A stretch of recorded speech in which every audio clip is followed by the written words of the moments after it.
الرجيم بسم الله الرحمن الرحيم إلى حضرة النبي المصطفى حبيبنا وشفيعنا سيدنا محمد صلى الله عليه وسلم وعلى آله وأزواجه وأولاده وذريته وأصحابه وثم إلى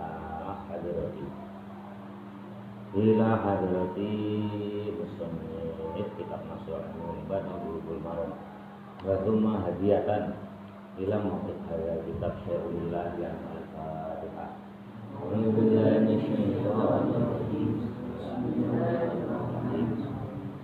Alhamdulillahirabbil alamin arrahmanir rahim maliki yaumiddin iyyaka na'budu wa iyyaka nasta'in ihdinas siratal mustaqim siratal ladzina an'amta 'alaihim ghairil maghdubi 'alaihim waladdallin.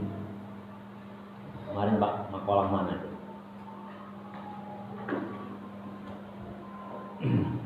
Kita ulang dari itu tuh. Makalah ke 16 itu. Ulang dari situ yang dari Abu Bakar itu mana itu? Makalah ke 15.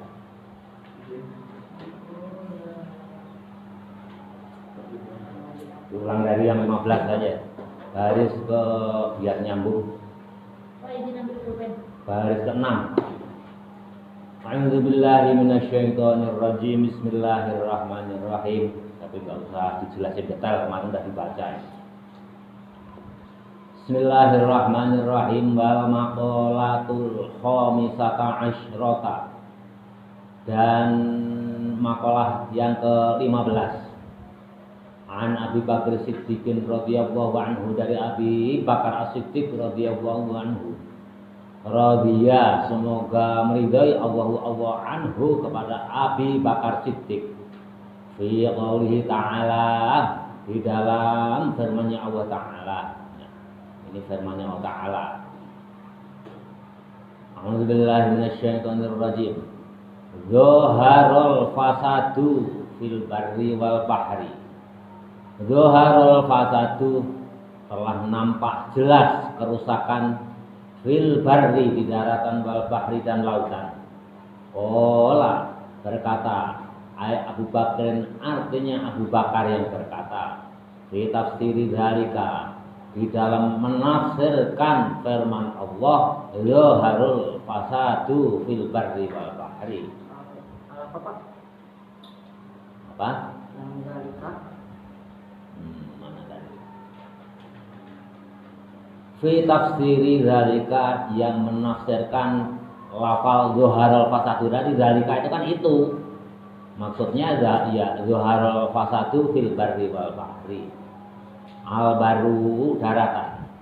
Wa yaitu daratan, al lisan lisan. Ya, menurut Abu Bakar itu ya daratan itu lisan. Wal bahru, dan laut. Wa yaitu laut, al qalbu yaitu hati. Fa iza fasada, maka tatkalanya rusak al lisanu lisan, bisabbi, karena berkata jorok, berkata kasar, masalan umpamanya. Nggak usah Bapak jelasin ya, ini hanya ulang aja. Jadi Abu Bakar itu menafsirkan dalam firman Allah ini itu apa ya, kita ikuti ya, kemarin dari jelaskan. Jadi kalau daratan itu lesan, menafsirkannya. Kerusakan daratan berarti kerusakan lesan. Kalau rusaknya lautan berarti rusaknya qalbi, hati.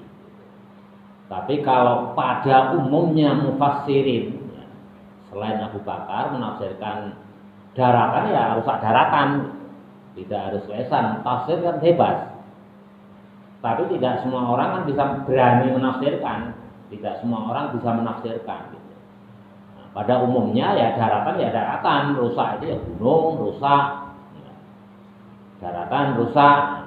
Tapi kalau Abu Bakar As-Siddiq memilih kalau daratan yang rusak itu artinya lesan. Fa idza fasada maka tatkala rusak lisan bisa karena berkata-kata jorok. Masalah umpamanya bakat maka menangislah. Jadi kalau rusaknya lesan, rusaknya daratan itu yang menangis alaihi atas rusaknya daratan, an-nufusu manusia, al-asqasu artinya beberapa orang manusia min bani Adam dari bani Adam. Jadi manusia itu pada nangis, kalau untuk yang pada umumnya menafsiri daratan rusak ya rusak, gunung rusak, hutan gundul, banjir di mana-mana. Sehingga apa? Ada rumah kaca menyebabkan panas, suhu dunia ini naik. Ya. Sekarang ini di Bandung itu rata-rata udah 32 derajat, 30 derajat. Dulu hanya 24, 26. Sehingga pola musim hujan, musim kemarau itu juga berubah, musim tanam berubah. Ya akhirnya apa? Ya akhirnya tanaman pun ada kemungkinan nanti berubah. Setiap saat berkembang. Padi pun yang ditanam juga jenisnya berkembang. Itu karena pola cuacanya berubah karena rusaknya daratan. Itu Ibnu Katsir itu juga menafsirkan begitu ya. Daratan yang rusak. Ada rumah kaca, hutan-hutan gundul, gunung-gunung udah mulai habis, ya akhirnya suhu meningkat.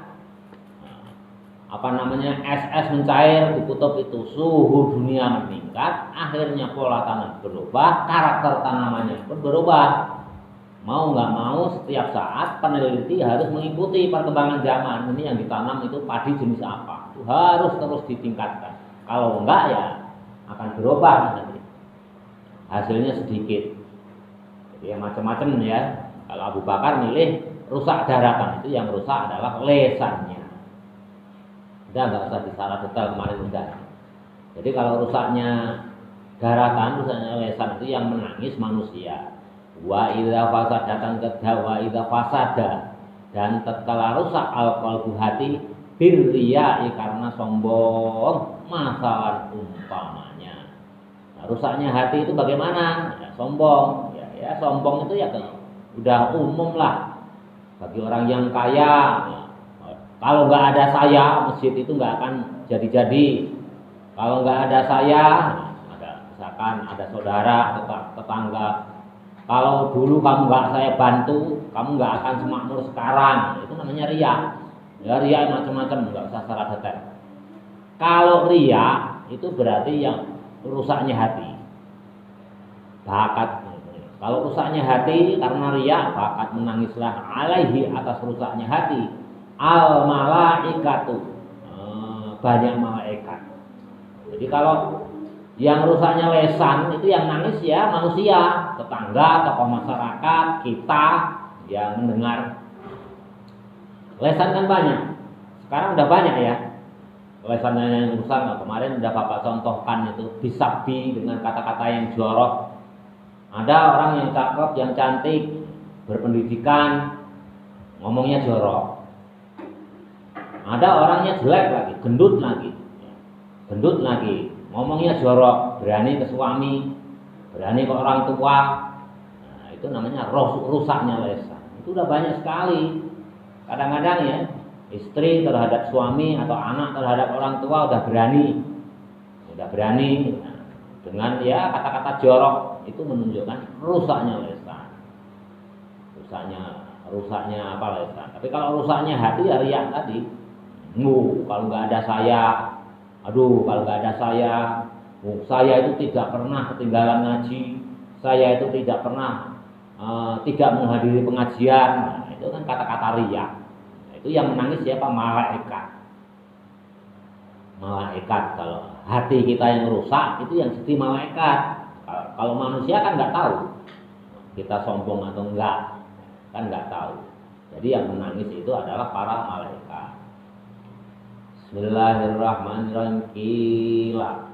Kila dikatakan. Kil, batu kecil namanya kerikil, mangga kecil namanya pentil, kotoran hidung namanya upil. Kila dikatakan al-hikmah tu ahli hikmah, di anal lisan ada sesungguhnya lesan wahidun yang satu tanbihu yang mengingatkan lil abdi kepada hamba. Fi annahuma jika sesungguhnya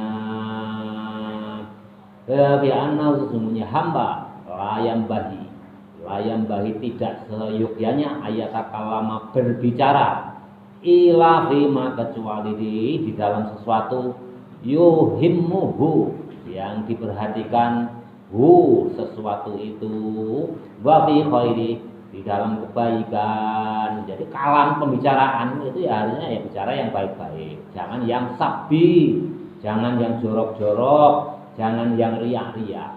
Itu seyogyanya itu. Seyogyanya harus yang baik-baik, jangan yang maksiat. Wakila dan dikatakan ini annal lisana karena sesungguhnya lisan ada kiro mengingat ya, lisan itu hanya mengingat di kulli lugatin setiap bahasa, setiap kata, karena ada lisan zikruhu hanya mengingat lisan lil madhkuri untuk mengingat al wahidi yang satu, zat yang satu, wa adapun zat yang satu Allah Ta'ala yakni Allah Ta'ala. Maksudnya apa? Hanya mengingat Allah itu. Maksudnya hal-hal yang baik yang keluar dari lisan kita. Setiap perkataan itu hal-hal yang baik. Jangan sampai hal-hal yang tercela. Wa kadzalika dan zikirnya lisan. Wa kadzalika yang demikian itu zikirnya lisan. Al-qalbu hati bi khilafin nampak perbedaan.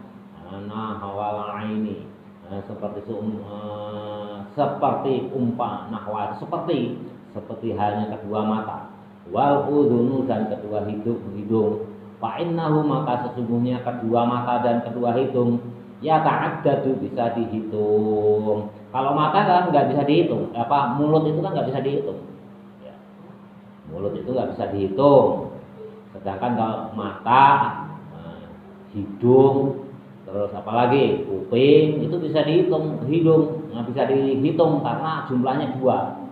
1 itu nggak bisa dihitung. 1 hilang, ya, esa hilang, 2 terhilang. Jadi kalau 2 bisa, makanya di dunia ini serba niru ya. Semuanya serba 2. Mobil matanya ada berapa? 2 kiri kanan. Motor matanya ada berapa? 2 jarak jauh sama jarak dekat. Kelihatannya 1 ya 2. Di dunia ini semuanya ikut. Ya karena udah sunatullah, udah sunatnya Allah itu begitu.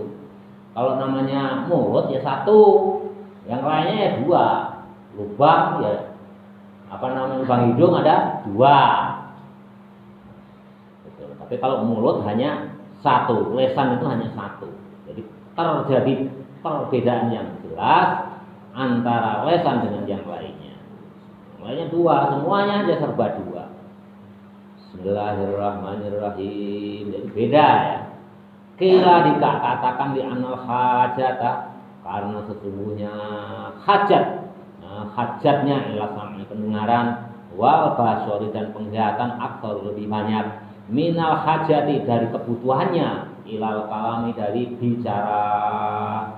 Jadi memang kebutuhan telinga, mata, hidung itu ya lebih banyak dibandingkan dengan kebutuhannya mulut. Mulut bicara itu sedikit sekali dibandingkan dengan mata. Mata bisa banyak maksiat, lebih banyak maksiatnya dibandingkan mulut. Begitu juga hidung, telinga. Maksiatnya mata apa? Banyak. Ya ada hal-hal yang yang kemarin sudah Bapak jelaskan, hal yang maksiat aja. Melihat TV itu kalau di fikih ya, setelah Bapak buka-buka di kitab fikih, seharusnya itu nggak haram, walaupun itu ya pakaian seksi, itu di semua kitab fikih mengatakan itu nggak haram. Tapi yang menyebabkan haram itu apa? Karena tangnya kita itu, ya melihat baju seksi, ya, perempuan cantik baju seksi, kita terangsang, itu yang menyebabkan haram. Tapi melihat sesuatu yang seksi melalui kaca, ya, kaca apakah itu kaca apa namanya TV atau kaca pengilon itu apa untuk rias, itu sebetulnya di kitab-kitab fikih Bapak buka itu nggak ada yang mengharamkan di ulama. Yang menyebabkan menjadi haram itu karena nafsu kita melihat sesuatu yang menarik, akhirnya kita terangsang nafsu kita, itu yang menyebabkan haram. Jadi hati-hati. Jadi kita nonton dangdut, apalagi you can see, itu maksiat. Bagaimana caranya? Kemarin di taklim itu apa ya? Dinas ibad juga ya.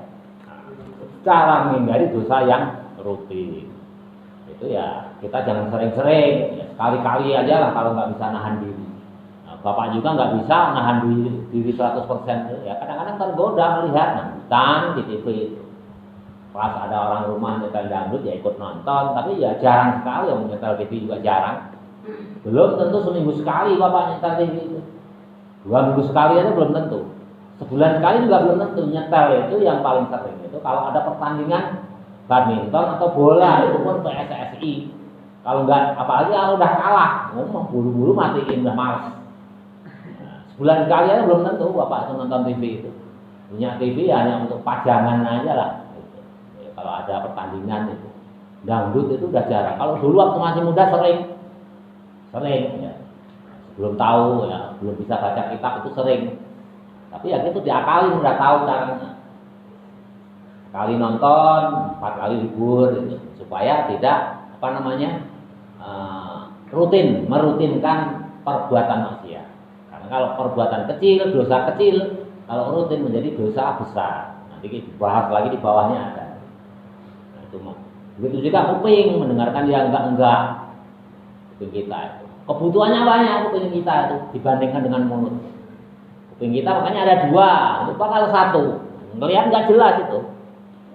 Kuping sama, kuping kalau hanya sebelah, ya, hanya 1. Ya, Allah itu menciptakan dari. Kita nggak bisa mendengarkan pengajian itu stereo, nggak enak tuh ya. 1 aja budak, nggak bisa stereo sampai kita. Tapi kalau mulut ya itu kebutuhannya sedikit, relatif sedikit. Kalian belajar di kelas juga hanya sedikit, yang banyak apa? Mata sama kuping. Jadi hajatnya mata kuping itu lebih banyak dibandingkan hajatnya kebutuhannya daripada mulut atau bicara. Bismillahirrahmanirrahim. Jadi lebih banyak. Wa innama syubbiha, dan sesungguhnya sesuatu yang diserupakan al-qalbu, berupa hati. Hati itu diserupakan apa oleh Abu Bakar? Bil bahri, dengan laut. Lisyiddati umtihi, karena dalamnya lautan, karena dalamnya hati, itu hati. Kenapa sih Abu Bakar itu kok mengumpamakan laut itu dengan hati?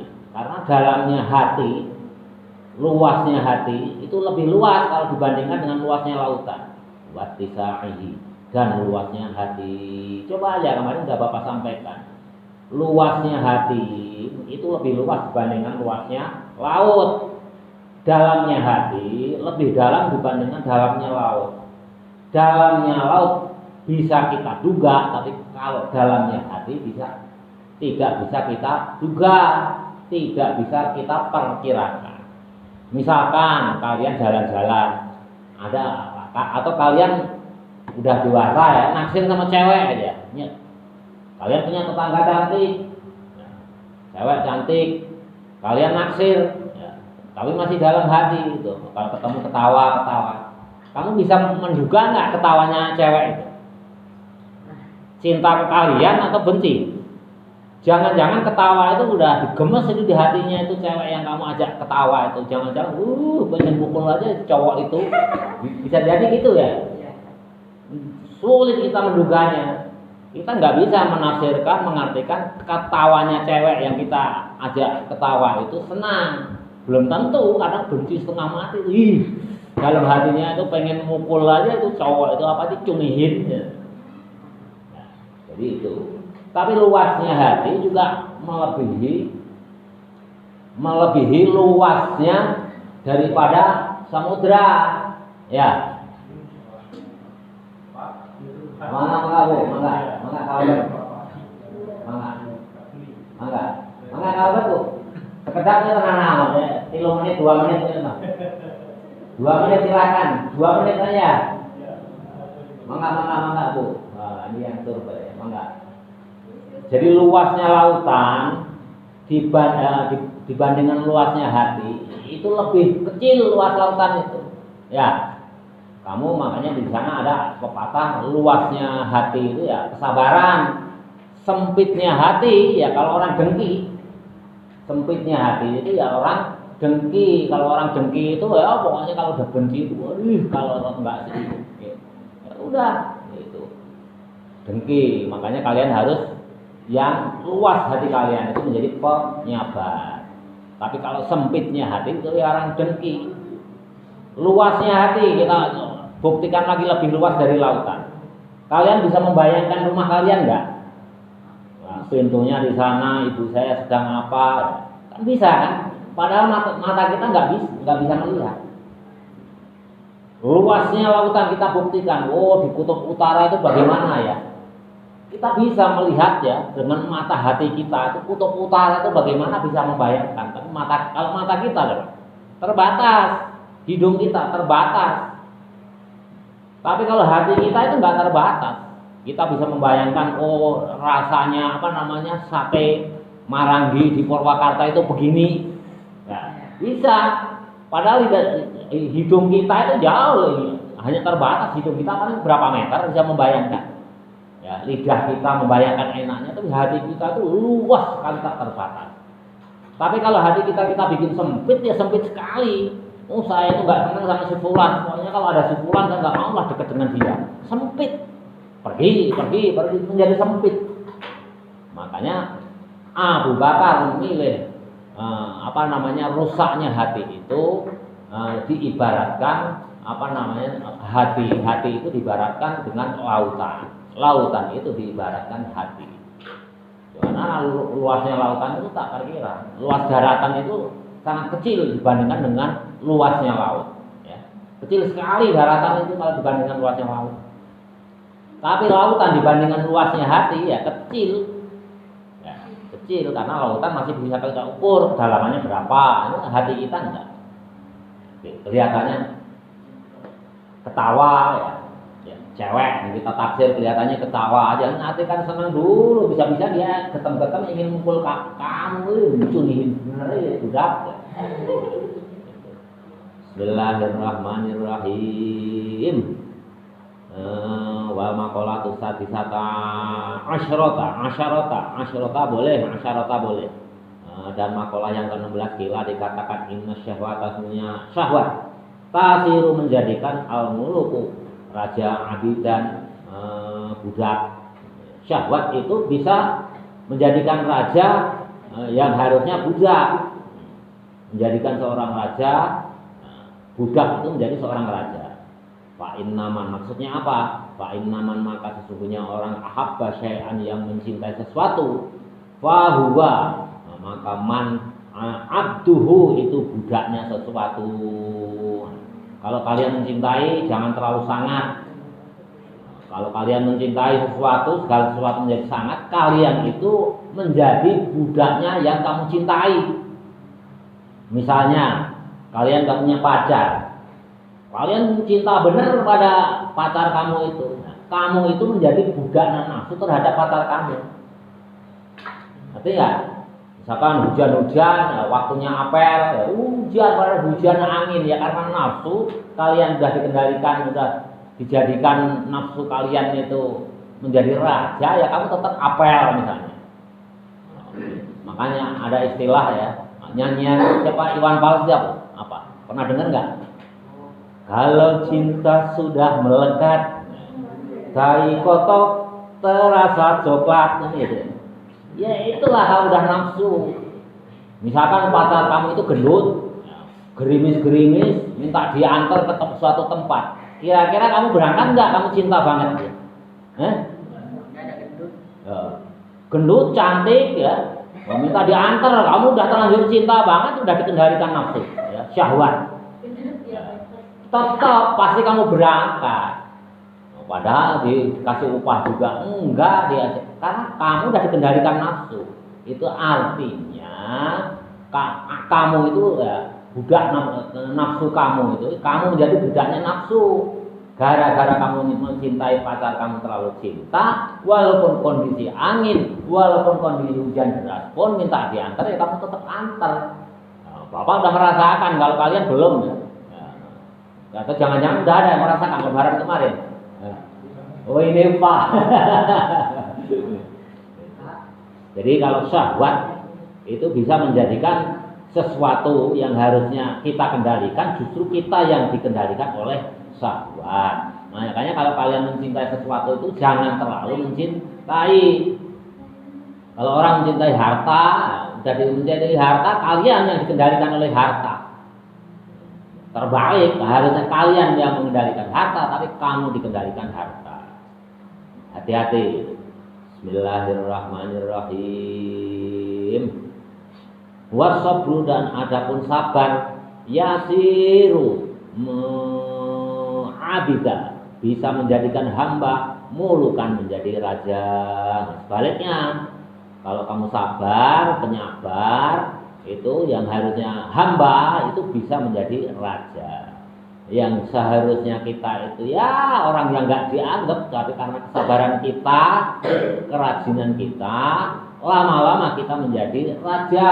Artinya apa? Kita sukses, jadi orang besar karena kesabaran kita. Misalnya kalian naksir, misalkan naksir ke cewek, misalkan naksir ke cewek, kalian modalnya sabar, kalian. Wow, cewek kamu udah cinta ke kamu udah cinta ke cewek kamu, tiba-tiba cewek kamu dinikahkan oleh orang tuanya kepada laki-laki yang lain. Kamu tetap sabar. Ya, nggak apa-apa lah, saya ikhlas engkau berbahagia dengan si dia. Aku tetap akan sabar. Tapi jangan lupa, saya tetap cinta. Kalau saya tidak mendapatkan gadismu, engkau akan selalu tunggu jandamu. Nah, ya kalau Allah mengendaki suatu saat dia pisah, ya, kan kembali ke kamu. Ya, itu terjadi di tetangga bapak itu ada. Dulu waktu masih mudanya pacaran, cerita ke bapak itu, pacaran masing-masing nikah ke orang lain, ya. Dua-duanya pegawai negeri itu. Si yang lakinya nikah dengan perempuan yang lain, perempuannya nikah dengan laki-laki lain. Begitu yang istri itu, yang perempuan suaminya meninggal, yang laki-laki istrinya meninggal, menjelang tua, menjelang pensiun itu ketemu, nikah itu. Cinta pertama itu. Itu apa ya? Karena kesabaran ini barangkali ya, kesabaran. Itu enggak, ya macam-macam lah dunia ini. Sabar. Ya kalau kamu punya misalkan yang kecengan ya cewek, ya kalau enggak ya sabar aja. Enggak dapat gadisnya, nanti tunggu jandamu. Ternyata jandanya anak 5. Ya. Tapi kalau kalian sabar, cinta ya nggak apa-apa. Jangan ketemu janda. Bismillahirrahmanirrahim. Sabar. Bismillahirrahmanirrahim. Li anal abda. Mana tadi? Li anal abda, karena sesungguhnya hamba. Bisobrihi dengan kesabarannya, yanalu akan mendapatkan sesuatu yuridu yang dikehendaki. Ya. Kesabaran itu akan mendapatkan yang dikehendaki. Sebagai santri, kalau kalian sabar menghadapi beban, kekurangan bekal, kesulitan ini, kesulitan itu, kesenangan terhadap seorang guru yang gak cocok di hatimu, atau tidak cocokan dengan temanmu, ya sabar. Kalau kalian sabar menghadapi semua itu, santri, pasti nanti akan mendapatkan kemuliaan, akan mendapatkan apa yang kamu cita-citakan. Kata siapa? Kata Abu Bakar. Ya, kata Abu Bakar. Ini semuanya bawah itu yang menyarai, yang menjelaskan. Ala taro, apakah kamu tidak melihat? Ala yasilu, apakah kamu tidak ala yasilu sampai ilmumu ila kisah Sayyidina Karim Ibnul Karim, kisahnya Sayyidina Karim Ibnul Karim Yusuf As-Siddiq, Yusuf yang benar, Ibnu Yakub, anak laki-lakinya Nabi Yakub, As-Saburu yang sabar sekali, Ibnu Ishaq Al-Khalil, Ibnu Ibrahim Al-Khalil, kekasih Allah, Al-Allahu, Nabi Yusuf yang sangat banyak sengsaranya, alaihimussalam, kisahnya Nabi Yusuf wa Zulaiha dan Siti Zulaiha. Fa innaha, maka sesungguhnya Siti Zulaiha ahabbat, cinta sekali Sayyidina Yusuf kepada Sayyidina Yusuf, nihayatul hubbi, dengan sungguh-sungguh mencintai. Wa huwa, dan adapun Yusuf yasbiru, sabar, ala makriha, atas rekayasanya Zulaiha dalam mencintai Yusuf, wa adhiyatiha, dan atas semua rekadayanya yang menyengsarakan Yusuf. Nabi Yusuf dengan Siti Zulaiha. Siti Zulaiha ini apa? Istrinya Fir'aun, kemarin sudah Bapak sampaikan pada waktu itu. Tapi ya namanya istri Perdana Menteri kan sering ditinggal, banyak kesempatan mengganggu Yusuf. Yusuf ini diajak untuk selingkuh, ini itu mau dikasih uang, udah nanti kamu bebas, saya bebaskan dari penjara, tetap aja nggak tergoda. Sabar Yusuf ini menghadapi gangguan dari Siti Zulaiha. Waktu itu kan Yusuf belum diangkat menjadi nabi, diajak berzina nggak mau, diajak selingkuh nggak mau oleh Siti Zulaiha. Akhirnya mau diperkosa oleh Siti Zulaiha ya, dalam kamar dipanggil. Siti Zulaiha posisi dalam kamar, Yusuf dipanggil mau diperkosa, nggak mau diajak zina. Akhirnya Nabi Yusuf lari keluar dari kamar, tariklah baju di belakangnya, akhirnya robek di belakang. Laporan fitnah lagi pada Perdana Menterinya, pada suaminya. Ya, suamiku tadi saya mau diperkosa Yusuf. Nah, Yusuf yang mengelak, enggak. Nah, ini dibuktikan ya oleh hakim kalau rusak belakang bajunya, ya berarti yang mau memperkosa Siti Zulaiha. Tapi kalau yang rusak baju Yusuf bagian depan, berarti yang mau memperkosa Yusuf. Ini dibuktikan. Ya, kalau mau memperkosa, ya Nabi Yusuf memperkosa kan Siti Zulaiha kan berarti melawan. Memperkosa kan berhadapan-hadapan, berarti yang rusak bagian depan. Tapi kalau yang mau memperkosa Siti Zulaiha, berarti Yusuf kan pasti mau lari. Berarti kalau seandainya lari, yang rusak pasti bagian belakang. Ternyata betul, baju Yusuf yang rusak bagian belakang. Ya, terbebas lagi. Karena kesabarannya, fitnahnya Siti Zulaiha diganjar oleh Allah, dimuliakan oleh Allah, menjadi nabi, diangkat jadi nabi. Jadi mudah ya jadi nabi itu. Sabar itu seperti itu. Yusuf ini dari rekayasa diajak zina ini itu oleh Siti Zulaiha, sabar terhadap godaan, menghindari godaan, diangkatlah oleh Allah menjadi nabi. Ya, hanya itu, ya, gara-garanya hanya itu diangkat oleh Allah menjadi nabi. Ya, memang karena keturunannya orang yang terpilih ya, turunan Ishak, turunan Ibrahim ya, berikan kesabaran. Bismillahirrahmanirrahim. Wal maqalatu sabi'ata asyarata. Dan maqalah yang ke-17, kila dikatakan, betul ya? Kila dikatakan tuba, untung, sangatlah beruntung. Kila dikatakan tuba, bejo kemayangan. Ayat koi tegese kebagusan, al-kathiru kang akeh. Kalau Jawa itu. Kila dikatakan tuba, sangatlah beruntung. Al-khairu, artinya kebaikan, al-kathiru yang banyak. Liman kana, barang siapa yang ada akluhu, akalnya, amiron, menjadi amir, menjadi pemimpin. Jadi orang itu sangatlah beruntung bila mana akalnya itu menjadi pemimpin. Jelas ya? Akalnya itu menjadi pemimpin, itu sangat beruntung. Bi ayyuk tada dan diikuti. Jadi kalau ada orang pemimpin diikuti itu ya sangatlah beruntung lah. Makanya kalau kalian, akal kalian itu menjadi pemimpin, pemimpin apa? Ya pemimpin hawa nafsu tentunya. Karena apa? Dalam diri kita itu hanya dua, akal, hati, hawa nafsu. Akal itu kaitannya dengan hati. Akal sama hawa nafsu. Kalau akal kamu mampu memimpin hawa nafsu kamu, nanti kamu akan termasuk orang yang sangat banyak keuntungannya. Jadi pemimpin akal kita itu yang banyak diikuti oleh siapa? Rakyatnya. Siapa rakyat diri kita itu? Ya hawa nafsu kita. Jelas ya? Kita kendalikan nafsu kita itu oleh akal kita. Nanti kamu termasuk orang yang sangat beruntung. Biayyuk tada yang diikuti, bimuradi yang dihendaki, akalnya orang, al-kamili yang sempurna, wahawahu. Betul, wahawahu dan hawa nafsunya orang, mailanu artinya condong, wahawahu dan hawa nafsunya orang, mailanu artinya yang condong, nafsihi nafsunya man ilama terhadap sesuatu, latas tahihi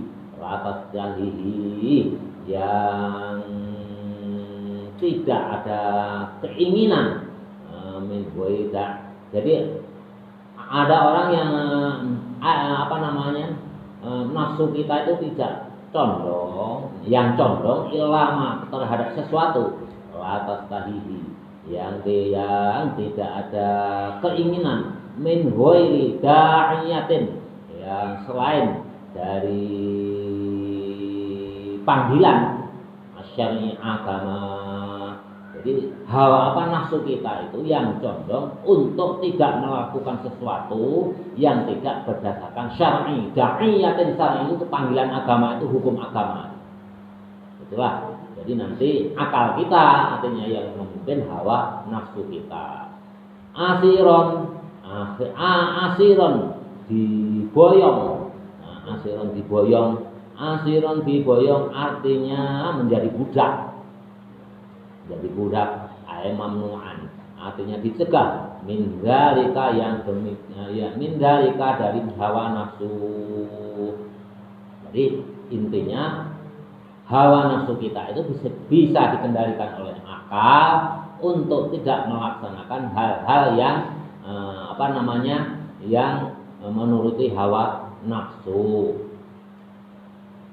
Bismillahirrahmanirrahim. Mamnu'an artinya dicegah min dzalika dari hawa nafsu. Wawailun dan sungguh rusak. Halakun artinya rusak dengan sangat. Wawailun itu rusak dengan sangat. Itu banyak ya di Quran. Ada wailul lil mutaffifin, wailul likulli humazatil lumazah. Itu artinya wawailun itu kerusakan yang sangat. Wawailun dan kerusakan yang sangat. Halakun artinya kerusakan sadidun yang sangat. Liman kana barang siapa ada hawahu nafsunya amiron menjadi pemimpin. Kalau hawa nafsu kita itu menjadi pemimpin, itu rusak yang sangat, kerusakan yang sangat. Liman kana barang siapa ada hawa nafsunya man orang amiron menjadi pemimpin. Bi anna arsalah karena sesungguhnya membiarkan hawa nafsu ila mustahiyatiha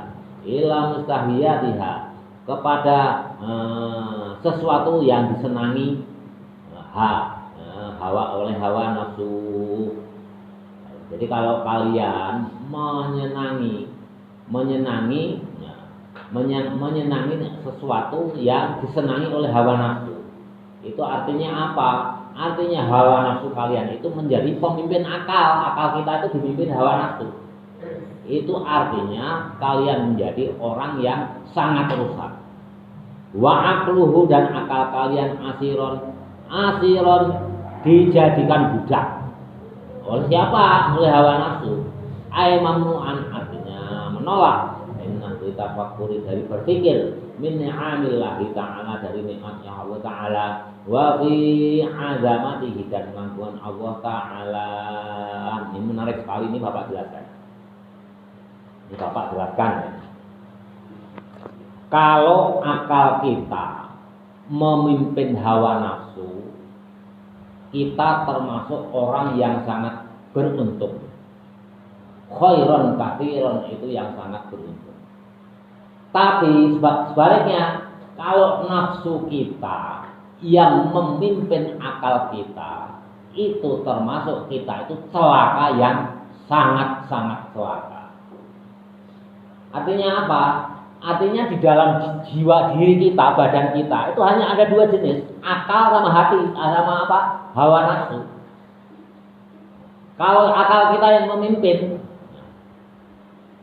berarti kita beruntung. Tapi kalau nafsu kita yang memimpin, berarti kita sangat celaka. Bagaimana caranya mengendalikan hawa nafsu? Gampang. Kalau kita ingin mengendalikan hawa nafsu atau akal kita memimpin hawa nafsu, itu gampang sekali. Gampang sekali. Kalau yang cocok dengan diri kita, tinggalkan. Ya. Kalau ya sekali lagi, kalau akal kita agar memimpin hawa nafsu kita, itu satu aja syaratnya. Segala sesuatu yang cocok dengan diri kita, dengan nafsu kita, tinggalkan. Itu berarti salah. Contoh, misalnya, kalian pergi Jumatan, ngantongin uang ada 3 lembar, yang satu 50 ribuan, yang satu 20 ribuan, yang satu 1000-an. Yang cocok dengan diri kita, yang kita masukin ke kancelan, kira-kira yang mana yang cocok? Yang 1000 ya? Yang 1000 itu pasti. Semua orang mengatakan kalau nafsu kita yang mengendalikan, pasti milih yang 1000, itu yang cocok. Sayang yang 50.000, yang 20.000 juga sayang. Yang 1000 aja. Tinggalkan. Itu karena cocok dengan hawa nafsu kita. Ya, itu cocok dengan hawa nafsu, tinggalkan itu. Kalau kalian yang memimpin diri kita itu akal kita, yang cocok dengan hawa nafsu kita, tinggalkan. Contohnya itu, ini ada kencereng lewat, ini kita ngantongin uang ada 3 lembar, satu 50 ribuan, satu 20 ribuan, satu 1000. Nafsu kita menyuruh pada kita yang 1000 aja lah, bola. Yang 100, yang 1000 aja yang kamu masukkan. Itu yang cocok dengan nafsu pakai. Itu buru-buru tinggalkan. Ambil yang 20.000, tengah-tengah aja lah, masukkan. Karena apa? Yang tidak sesuai dengan nafsu kita. Kalau kita yang memasukkan 1000, berarti kita sepaham dengan nafsu kita. Berarti akal kita itu dipimpin oleh nafsu kita. Jelas ya? Contoh lagi, kalian bangun jam 3 malam. Bangun, kencing, karena pengen kencing. Ya idealnya apa? Bangun yang malam itu, bangun malam ya, atau sholat tahajud, atau sholat hajat ya. Atau sholat tahajud, atau sholat hajat. Itu cocok nggak itu dengan apa namanya, kira-kira itu cocok nggak dengan nafsu kita? Kalau sholat tahajud dengan sholat hajat di tengah malam, kita terbangun ya, bangun tidur tengah malam jam 2 atau jam setengah 3. Tahajud nih, udah terlanjur bangun karena pipis, kira-kira cocok nggak dengan nafsu kita? Nafsu kita ngajak tidur lagi atau sholat tahajud? Sebagian besar pasti nafsu kita itu ngajak tidur lagi. Udahlah, tinggalkan itu tahajud, malas lah ini, apalagi dingin ini, mending masih ngantuk lagi, mending tidur lagi. Itu nafsu kita itu cocoknya dengan tidur lagi, buru-buru tinggalkan itu. Kalau kalian, nafsu kalian itu ingin dipimpin oleh akal kalian. Kalau kalian memilih tahajud, berarti akal kalian yang memimpin hawa nafsu. Karena apa? Akal ini untuk mempertimbangkan hal yang baik dan yang buruk. Akal dipimpin, dikendalikan oleh malaikat. Sedangkan nafsu dikendalikan,